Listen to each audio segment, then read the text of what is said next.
क्रांतीसूर्य महात्मा ज्योतिराव फुले यांच्या जन्मदिवशताब्दी वर्षाच्या प्रारंभी आज विधान भवन येथे अभिवादन करण्यात आले। यावेळी उपसभापती डॉक्टर नीलम गोरे यांनी भावनिक शब्दात सांगितले की ज्या महिलांना शिक्षणाचा लाभ झाला त्यांच्यापैकी मी एक स्वतः आहे।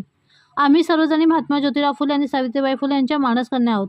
आज माझ्या हस्ते इथे अभिवादन होत आहे। हे सर्व त्यांच्या आणि सर्व समाज सुधारकांच्या कार्याचे श्रेय आहे। मी त्यांना मनापासून नतमस्तक होऊन अभिवादन करते। यावेळी डॉक्टर नीलम गोरे यांनी महात्मा फुले यांच्या प्रतिमेस पुष्पहार अर्पण करून कृतज्ञतापूर्वक अभिवादन केले। कार्यक्रमात विधानमंडळ सचिवालयाचे सचिव 4 शिवदर्शन साठे, उपसचिव विजय कोमटवार, उपसभापतींचे खाजगी सचिव अविनाश रणखाम, संसदीय प्रशिक्षण केंद्राचे संचालक व जनसंपर्क अधिकारी निलेश मधाने तसेच इतर अधिकारी व कर्मचारी उपस्थित होते। डॉक्टर नीलम गोरे यांनी आपल्या मनोगतात महात्मा फुले यांच्या कार्याचा गौरव करत शिक्षण, समता आणि सामाजिक प्रबोधनाचा संदेश अधोरेखित केला। त्यांनी असे सांगितले की फुले दाम्पत्याच्या प्रयत्नामुळे समाजात परिवर्तनाची चळवळ उभी राहिली। त्या पुढे म्हणाल्या की द्विशताब्दी वर्षानिमित्त समाजात समता, बंधुभाव आणि सर्वसमावेशक विकासासाठी नव्याने संकल्प करण्याची गरज आहे। शिक्षण, विकास, तंत्रज्ञान आणि सुशासनाच्या माध्यमातून प्रगत समाज घडवण्याचे आवाहन त्यांनी यावेळी केले। 2026 ही महात्मा ज्योतिराव फुले यांचं द्विजन्मशताब्दी वर्षाला सुरुवात होते आहे आणि 199 वर्ष पूर्ण झाली आणि त्याच्यानंतर आता आपण 200व्या वर्षात त्यांच्या जन्मानंतर पदार्पण करतोय।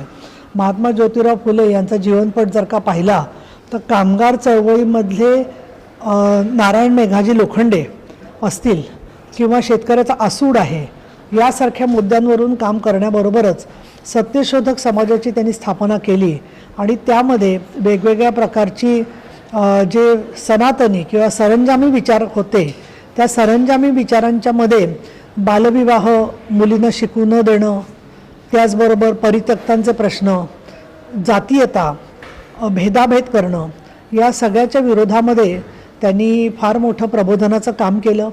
तसंच ब्रिटिशांच्या गुलामगिरीच्या विरोधामध्ये सुद्धा त्यांची भूमिका अत्यंत ज्वलंत अशा प्रकारची होती।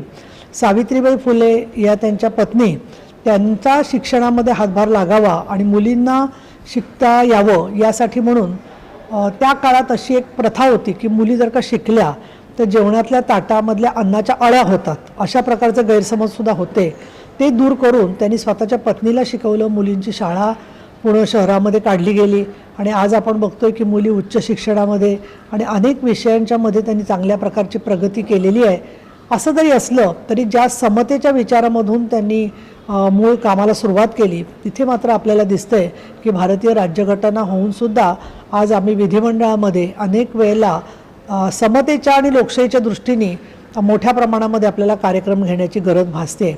या पुढच्या येणाऱ्या जन्मोत्सवाच्या त्यांच्या द्विशताब्दीच्या निमित्ताने मला स्वतःला असं वाटतं की समाजातली तेढ आणि द्वेष कमी होणं, त्याचबरोबर सुप्रशासनाच्या माध्यमातून शिक्षण, प्रगती, विकास, तंत्रज्ञान याचं अधिक समृद्ध होणं, जेणेकरून माणसांमधलं अंतर जे आहे, दुजाभाव जो आहे तो कमी करता येईल, अशा प्रकारचा संकल्प आज आम्ही विधानभवनात केलेला आहे।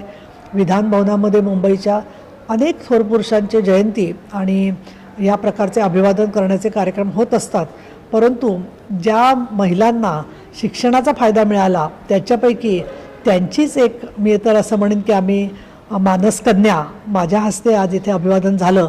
हे सगळं महात्मा ज्योतिराव फुले, सावित्रीबाई फुले आणि सगळ्या समाजसुधारकांचं श्रेय आहे, म्हणून मी त्यांना मनापासून नतमस्तक होते आणि अभिवादन करते।